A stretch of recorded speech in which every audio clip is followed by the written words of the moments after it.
Hello everybody, and thank you very much for joining us. We are here for the IP opportunity. My name's Richard Middleton, I'm editor of Broadcast International, and we've got four fantastic guests to my left who are going to talk about the opportunities for IP, especially on digital, social, how we can monetise them, make sense of this rapidly emerging, emergent market, depending how you see it. We're going to do some very brief intros, just in case you guys don't know who these guys are, and then we'll get into the nitty-gritty. A little bit of housekeeping just beforehand. If you do have questions, please put them on Slido, send them in, and we can work our way through them. We'll just pick and choose as we go, so if you have a burning question from the start, stick it in and we can tackle that. First of all, let's run down the line. First off, we've got Robert Cocker from Fremantle, Alex Hryniewicz from Little Dot Studios, Shaun Keeble from Banijay Rights, and at the far end there, Luci Sanan from 53 Degrees North Media and Cowshed. Robert, briefly, if you can, explain what you do at Fremantle. I oversee the entire exploitation of all Fremantle catalogue across social and digital. Historically, that was really just looking at Fremantle, but more and more so it's working with indies and third parties, rights holders in exploiting their IP across the plethora of digital channels. Good stuff. Alex, Little Dot, owned by All 3 Media, of course. Yep. Explain a little what you guys do. Yeah, so Little Dot do a lot of things. So we work as an agency business where we work on behalf of third-party clients and broadcasters to run their IP on digital platforms, YouTube, Facebook, Instagram, TikTok. I look after the other part of Little Dot, which is where Little Dot works for Little Dot. We create our own brands, we create our own channels, and we either license content from third parties for those channels, or increasingly, we make that content ourselves. So my division has a foot in both of those worlds. Lovely stuff. Shaun, tell us about Banijay. Oh, can you hear me? Yep. Hopefully you can hear me. Shaun, tell us about Banijay Rights and what you do for those guys and some of the brands perhaps as well you work. Yeah, absolutely. So I oversee all of our digital distribution efforts for Banijay Rights, which is the sales and distribution arm of the Banijay Entertainment Company. And ultimately, the way that we define digital, which is quite a broad word, but we really hone in all of those incremental windows that sit outside of traditional linear sales. So think about all of the AVOD, SVOD, TVOD windows that we can carve out for our catalogue, which is very extensive, over 215,000 hours of programming, and featuring, as you mentioned there, Rich, in terms of some of the most prolific IPs, including MasterChef, Big Brother, Survivor, Temptation Island, and Peaky Blinders. Alongside all of the AVOD and fast opportunities that we look at, we also focus a lot on YouTube and the social media monetization aspect. And for us as a distributor, we're really, of course, looking at those incremental revenue opportunities for IP owners alike.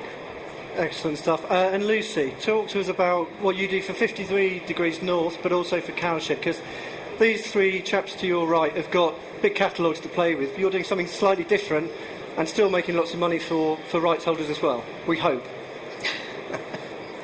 Sometimes.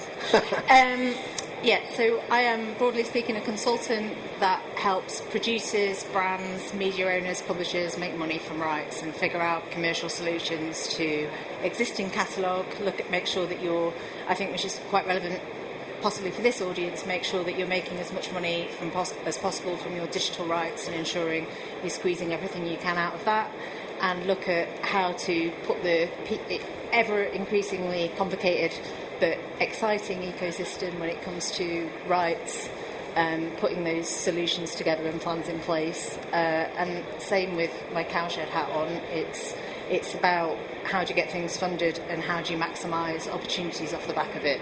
So working a lot across the digital space and the historical broadcast space and with brands to build that picture. Make money, sell rights. Good stuff. Let's dive into it's a fast-moving world that you guys operate in. Things are changing, algorithms change daily. There's a lot of moving parts to this industry. But, Rob, I'm going to start with you. If we can just talk about sort of one major success you've had over the last sort of 6 to 12 months, and what it says about the way that the industry is shifting and the opportunities that that you're seeing? Yeah, sure. So Fremantle are a format business and a production business, and we are in the business of selling the Got Talents and the X Factors and the Family Feuds all around the world. Recently we've been producing a format called The Farm, which, cover your ears, Shaun, is a little bit Big Brother-esque, but they're on a farm, right? And it has all your general social media exploitation, it does everything right, it does all your clips and all the rest.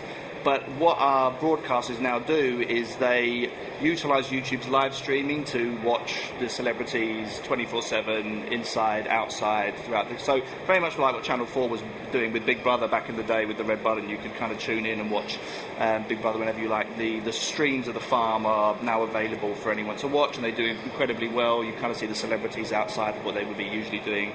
They still air the main show, the 1 hour show that still sits on your Disney Pluses, your Aztecas, whoever's being broadcast at the time.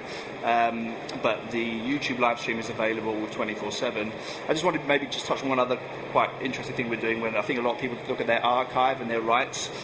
Fremantle's sister company is BMG, or Bertelsmann Music Group, and I think music rights was a thing that are very difficult to navigate for a lot of IP holders, and so we've got a really big initiative at the minute to basically remove all commercial music from our back catalogue, replace it with the production library music from BMG, and it allows us to basically exploit our content in perpetuity forever. And we're doing this for big shows like America's Got Talent has incredibly high sync costs for music, and we're now replacing it where it works. You can't do it with singers, obviously, but with other acts, we're now allowing us to utilise it forever by removing the music.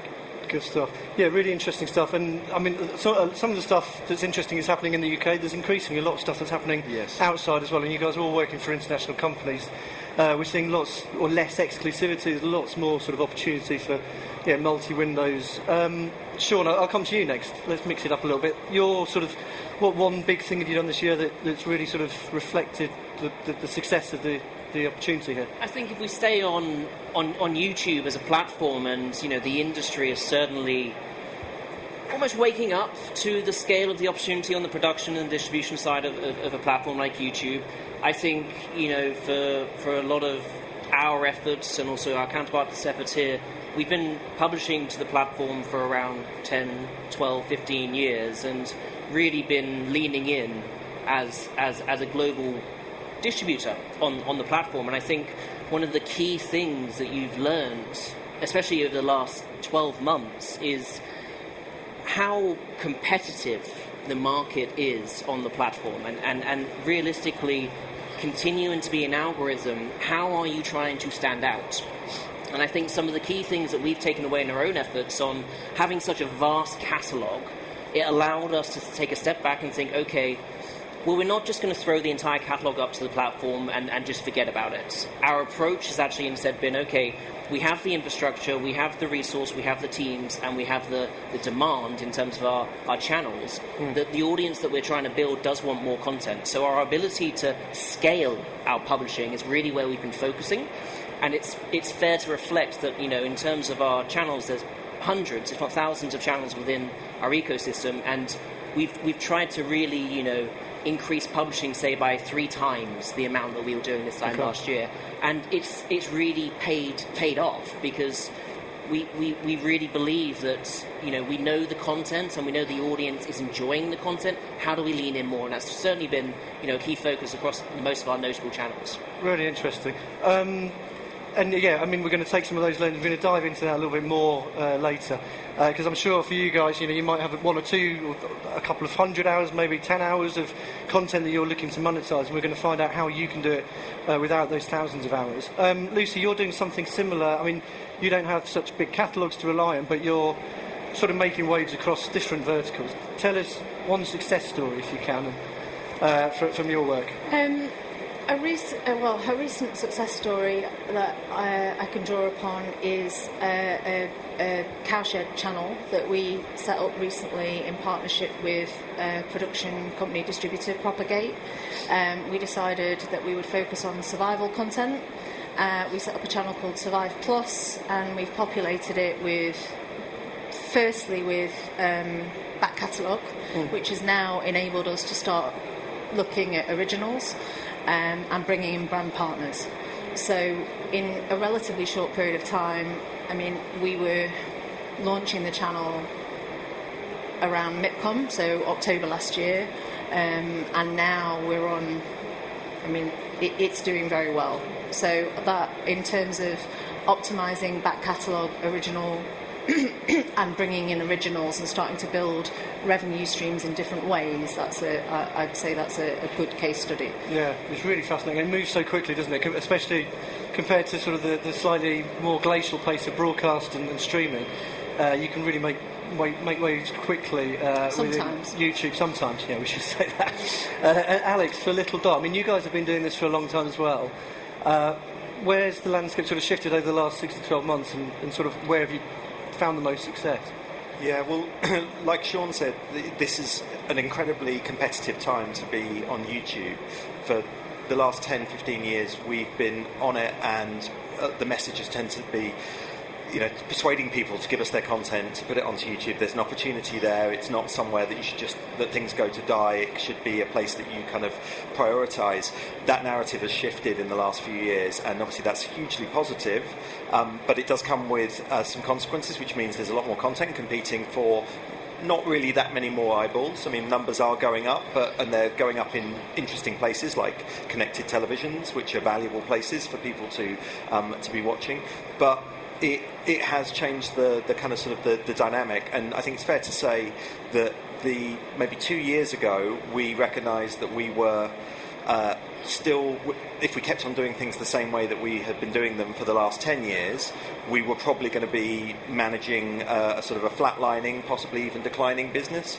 So I think our big success of the last 6 months and year has been the fact that we recognised that 2 years ago, and that we've implemented some pretty significant changes in the way that we utilise our catalogue. And we have 25,000 hours of content that we license from 250 different producers, distributors and broadcasters. So we have a lot of content, but it comes from lots of different places. And every one of those people needs to be kept happy, and we need to make money for them. That's what we're there to do, to make money. And we weren't always doing that as effectively or as fairly as as evenly as we were. We were making a lot of money for some people and not very much for some others. We've got a lot better at that in the last 6 months to a year, and that, I think, is going to really sort of be the sort of catalyst for our next stage of growth. But it did take us recognising that we can't just keep doing things the same way they've always been. The platform has changed, the opportunity has changed, we need to change with it. And just, I mean, let's talk about sort of the reality of the situation, because sometimes YouTube and social get sort of pulled out as this great, saviour for traditional producers, but also, younger creators as well. I mean, how big is the opportunity for, let's talk to you, Alex, first. The sort of the real opportunity here, do you think it's been a little bit over-egged? How easy is it to cut through, given the competition that's there at the moment? Yeah, I mean, I never want to, whether I'm on a panel or whether I'm in a meeting one-to-one, I never want to come across as negative on YouTube. And YouTube is the big opportunity. It is the most mature revenue, most consistent revenue source that you'll get. There are other opportunities, but won't sort of cover those for now. I don't want to sort of make it sound like, kind of anyone's missed the boat, or that, you shouldn't be thinking about YouTube as a place to go and make content available and make money. But it is a place where the scale is important. Being able to have a consistency of content, of high quality content, day in, day out, matters. So that's why having a few dozen hours of content, a few 100 hours of content even, it's really hard to run your own channel with that, and it's really hard to justify making content for the kind of money that you make on YouTube. And to give you an idea of what that is, it's literally, it's from a piece of content can go up and it can make literally a few dollars in a year. It can just do nothing. It could be demonetized. It might have something in it that YouTube doesn't like. It can make you nothing. And then it can make you hundreds and hundreds of thousands of dollars. And of course, everything is actually in between. And it can be at the top end and it can be right at the bottom end. And the average is probably more towards the bottom end when things kind of sort of creep. But if you've got 1,000 hours of content, you get to play all of those chips. If you've only got a few hours of content, you're really, really hoping that yours come up in the top end, because that will justify the cost of producing it. Yeah, Luci, yeah. But if you're a catalogue owner or a rights owner, even if you have 8 hours, 10 hours, 200 hours, the right strategy may not be starting your own channel, but that doesn't stop you from monetising incrementally across lots of different platforms. Yeah. So you might not have enough consistency of publishing capability and want to get into it doesn't make sense maybe to get into the originals game right away, but even if you've got 1 hour of content, if you've got rights available that can be monetised across digital means that aren't being adequately exploited, why wouldn't you be doing that? Like you can, like I have clients who have titles that are published on multiple AVOD platforms, multiple fast channels, also in broadcast distribution, and on some channels the same title might make nothing. I can think of examples where something has been demonetised on one channel and not on another. Yeah. Like there's often no rhyme or reason to it that we can ascertain, but there's no reason why you shouldn't pursue those opportunities if you're properly informed. Maybe not set up your own channel with 8 hours of content, no, of course not, but there's still opportunities for incremental revenue. Sure. I may throw a unicorn into the mix, because we produce and distribute Mr. Bean, and there are just simply 7 hours of programming for Mr. Bean live action, and Is it only That's all there is. 14 hours? 30-minute episodes. Wow. And the channel has amassed, the brand has amassed close to 250 million subscribers across social media and YouTube in its existence. Now that is a unicorn, right? That is never to be replicated, I'm sure, but it goes to a bit of a message that we also challenge ourselves internally in the fact of, with a platform like YouTube, you do get more than one slice of the pie, in the sense that it's not like maybe a traditional AVOD where you just deliver the full episode and you hope for the audience to come in, or you do your marketing campaign to get the audience there. We are very much in control of how we best maximize and leverage that episode or that title or that season. So when we think about the days of just uploading a video to YouTube and then just closing the channel and moving on, that's simply not the case. We're in a position now where if we have an episode, if we have 7 hours of programming, we are going to find every possible way to leverage that 7 hours of programming. We'll be cutting it, we'll be extracting it, we'll be creating shorts, we might run a live stream, we might be doing some compilation, we might even be thinking about syndication to other channels. And also, that is also a point, from a YouTube perspective, it's non-exclusive, right? And right now, the platform is not going to be penalising you if you put the content on multiple channels. That's really interesting. Yeah, I mean, non-exclusivity is sort of one of the key things, isn't it? And for Robert, for the types of shows that you guys are putting up and the way that you're clipping and cutting, tell us a little bit sort of how you've gone about that, especially the genres for some of the people in the audience, perhaps. I don't know, the genres or the types of content that you're really seeing pop. Yeah, so we've been really lucky at Fremantle, because the talent shows and the game shows have always existed in the perfect story arc. There is a beginning and a middle and an end to every act on every Got Talent and X Factor. And for many years, all those shows played into the want of people to watch these 5-minute clips and these 8-minute clips and things like that. And we also had and not everyone can do this, but because of kind of our position, we used to allow fans to rip our shows. We used the YouTube platform to kind of identify what was ours, and we allowed stuff to stay up. We had, back about 8 years ago, we were making more money from user-generated content than we were from actually the official stuff that we were uploading, because we all thought it was additive, right? We thought that there are things that audiences want to engage with our content in different ways than we had thought of, and it actually gave us, the user-generated content gave us ways to think about how do we repackage our material. So very much like what these guys are saying, YouTube is always now our centerpiece of how we exploit anything. It is by and far our biggest revenue driver. I think we have over 50% now of our watch time on connected TV. And that also leans into what we're doing more and more with things like full episodes. We're obviously a distribution business. If we're not selling a show, why aren't we putting it available in a territory? Like if you're in America now, you can pretty much watch all of Grand Designs on YouTube, and if they sell it to a linear broadcaster, we just pull it down. So we're very much trying to be as fluid as possible, but also we're aware of the wider linear landscape and what that entails. But YouTube is always the core. Obviously, we monetize across the other platforms. It's worth maybe mentioning that when you do have volume, you can build single IP. We have very much built a cable network within YouTube, right? There's windowing strategies, If you want to hit your core audience, that's an IP channel. If you want to hit a secondary audience, that's maybe a genre-specific channel. And if you want something even wider, there's like general ent. So we've very much kind of embraced kind of fan communities, led with audience at the kind of the core of our shows, and our shows have done very well off that, but aware that not everyone has a show like that, yeah. And is it fair to say, I mean, whoever wants to answer this one, is it fair to say, YouTube is the sort of the revenue generator, and perhaps some of the TikToks, etc., they're more the marketing tools? Would you, Lucy? It depends. Is that a bit of a broad brush? It depends who the client is. If we're talking about historical catalogue content that's being published, yes, YouTube. But if I've got my brand hat on or creator hat on, there are some clients and some people that I work with where brands are the foremost earner.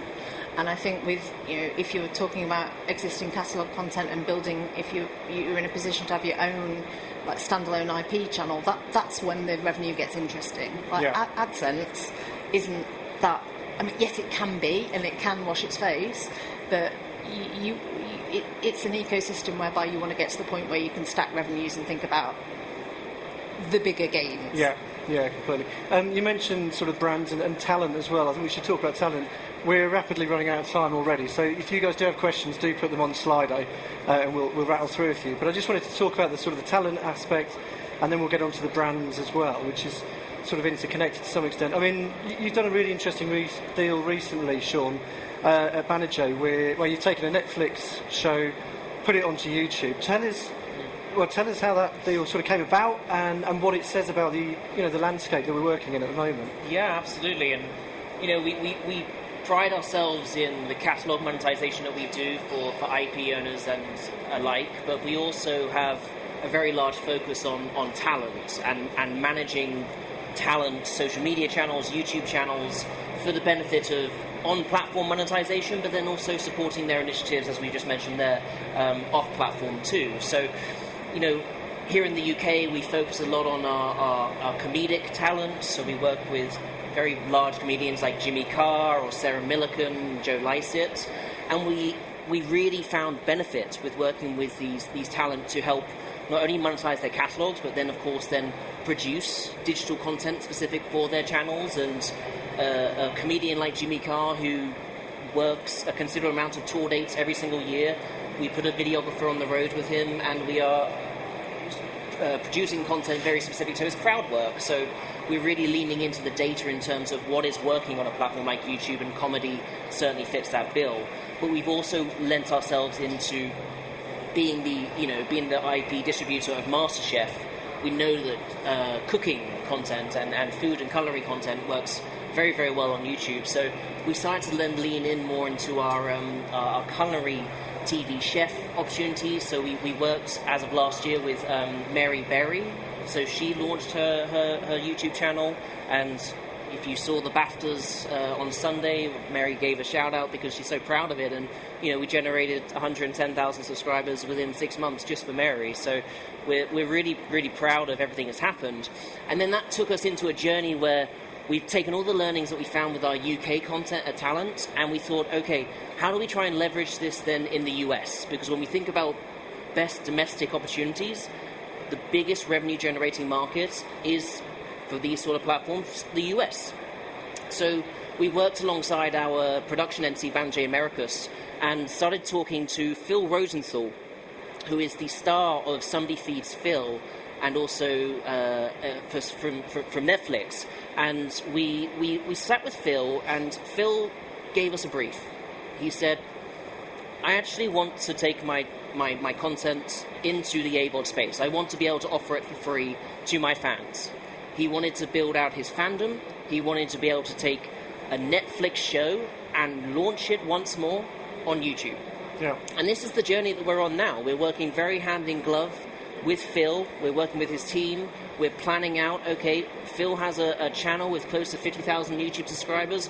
How do we take that now to the evolution that it needs to get to in order, of course, for return on investment on investment in the show itself? And we're committing to a brand new season of Somebody Feeds Phil to launch on YouTube as opposed to on Netflix, and working hand in glove. And I think the one question we would always be asked is why?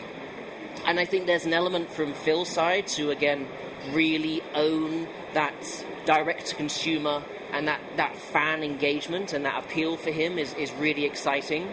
And it also allows us to think about, from our own funding, financing and production basis, how are we going to get there? And realistically, that's also going to come through perhaps less traditional models, because YouTube's not paying. YouTube's not going to pay for this production. So where do we find the production fund? How do we fill the gap? And then, of course, how do we project based out on the commercial opportunity that this brings? So it lends itself nicely into brand sponsorships, even tourism board money, and all various pots of production funding that can go into this, which then obviously helps the opportunity of return on investment for the show.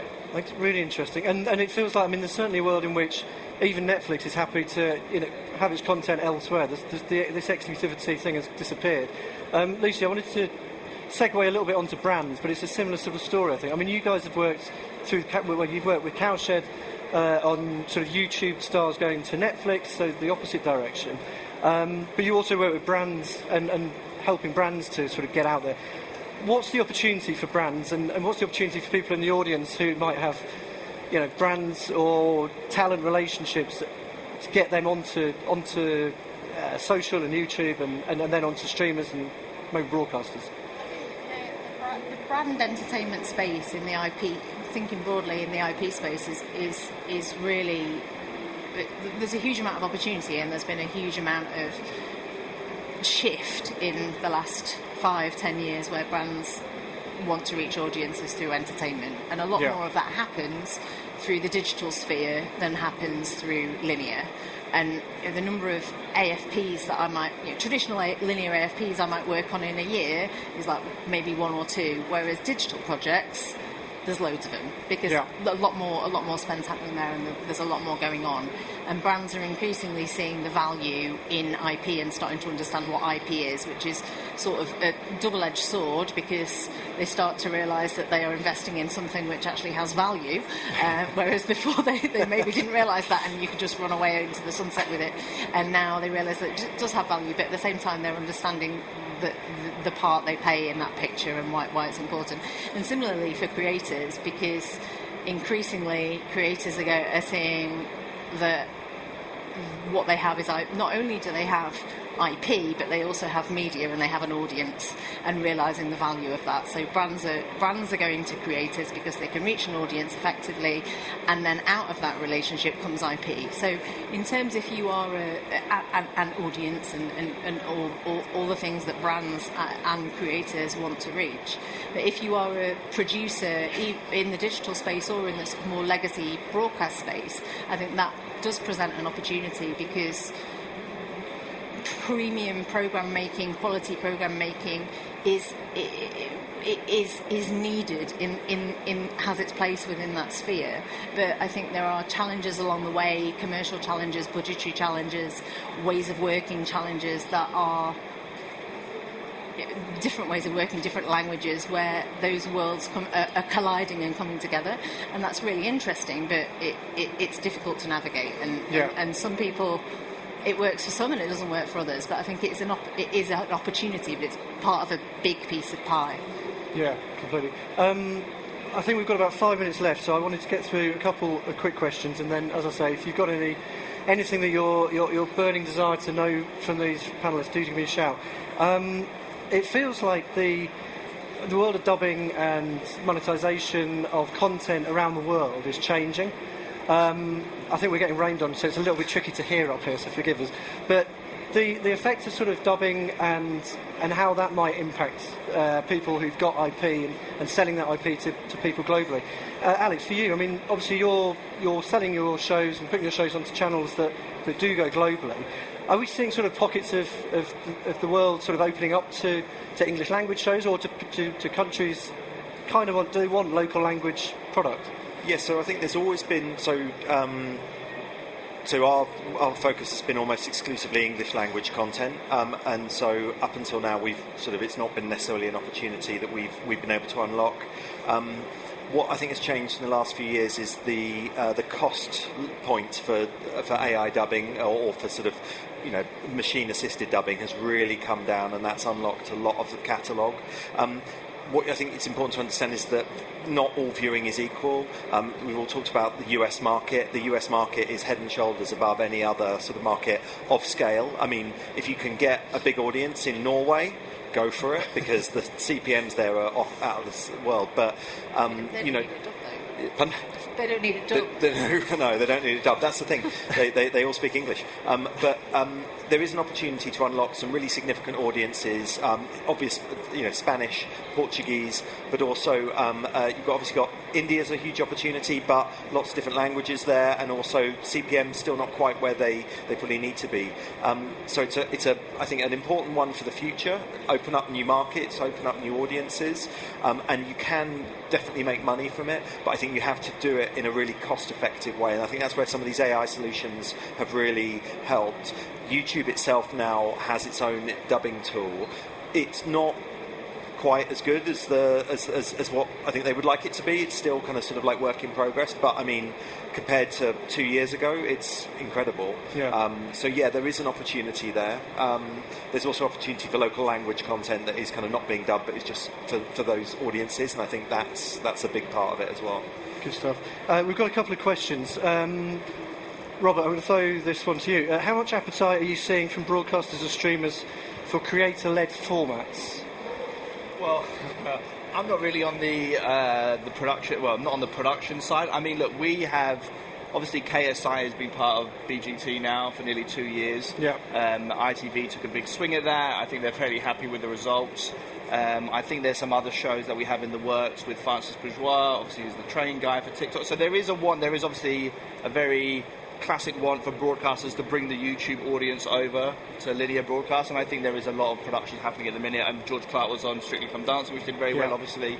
So there is obviously some significant names who are moving over. I think having those talents being included in your casting and in your production are definitely things that broadcasters are looking at. I'm not so much on the production pitching side of the business, but I know historically that we are trying to build up those relationships. We have licensed formats to the Sidemen, for instance. We made Supermarket Sweep with them. Yeah. We've done Family Feud with them. There's a model where, if you have a big enough creator portfolio and they now have to act a little bit more legitimate, they can't just go away and make your shows without kind of double checking. So there is some quite good crossovers.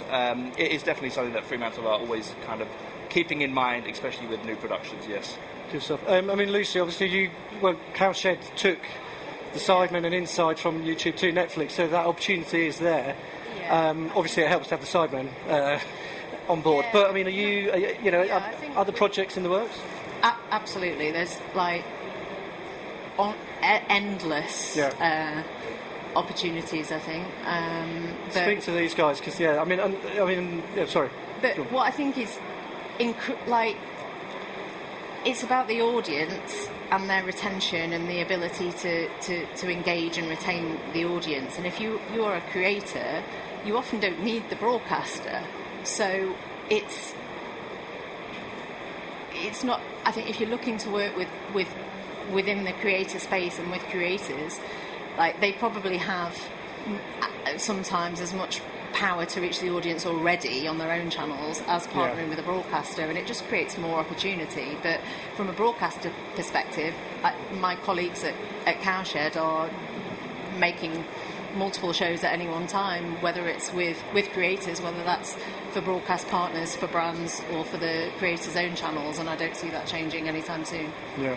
And I think there's some Banijay, and you guys have all been doing interesting deals. I mean, there was a Banijay rights deal recently that MasterChef's going to go 24/7, and it's going to be streamed on YouTube. It's going on Disney Plus. Yes. It's going on a local broadcaster, and this is all happening concurrently on the same season. So, in the UK, perhaps we're a little bit behind the curve. It's fair to say, but outside of the UK, things are really changing quite quickly, and those audiences are being picked up everywhere. I think so, and I think for us, when we really look at structuring deals in the production space, but also in the first window space, where a lot of our times, especially with our major formats, we are looking to carve out windows for the platforms like YouTube in a real-time basis, so we're not necessarily waiting for the show to finish its run before it does end up on a platform like YouTube. And you see that in territories, perhaps across Asia or Central and Eastern Europe or down in Latin America, as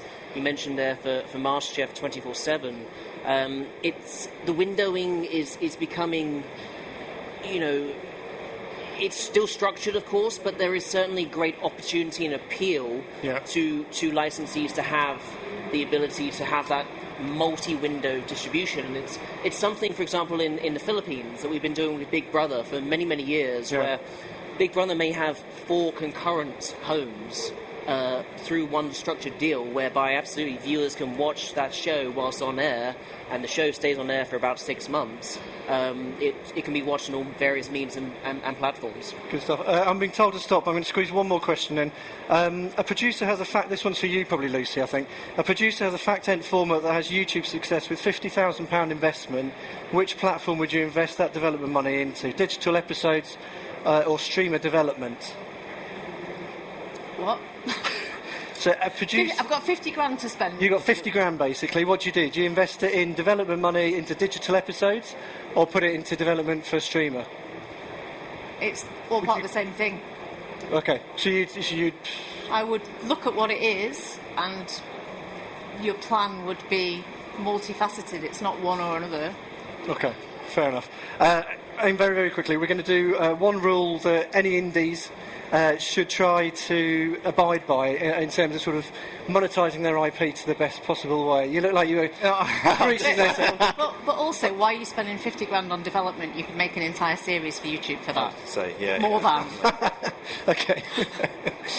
So one golden rule. Yeah, I would say hold on to your international rights as much as possible. I think local is super key, and you should support your linear broadcast as much as possible, but don't let someone undersell your international rights. Like, holding on to them is super key into building a successful YouTube channel. Good stuff. Alex?